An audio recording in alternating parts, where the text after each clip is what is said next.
Hallo, ich bin Katrin. Wie heissest du? Ich heisse Mark. Freut mich. Mich auch. Du bist nicht Schweizer, gell? Woher kommst? Ich komme aus Amerika. Wow, und was machst du da? Ich arbeite bei der Weltgesundheitsorganisation als Informatiker. Bist schon lange in der Schweiz? Ja, schon seit 10 Jahren. Und hast auch eine Familie? Ja, meine Frau ist mit mir in die Schweiz gekommen und wir haben auch 2 Töchter.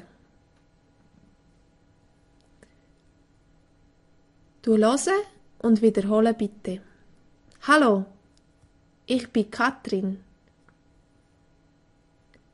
Wie heissest du?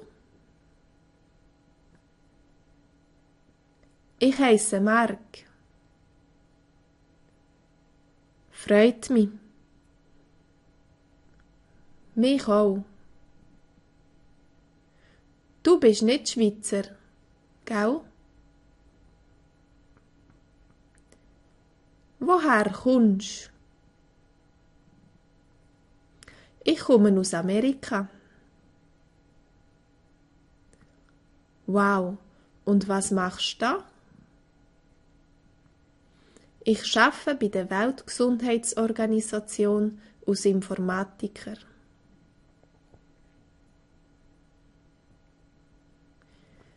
Ich arbeite bei der Weltgesundheitsorganisation. Bist schon lange in der Schweiz? Ja, schon seit 10 Jahren. Ja, schon fast 11 Jahre. Und hast auch eine Familie? Ja, meine Frau ist mit mir in die Schweiz gekommen. Und wir haben auch 2 Töchter.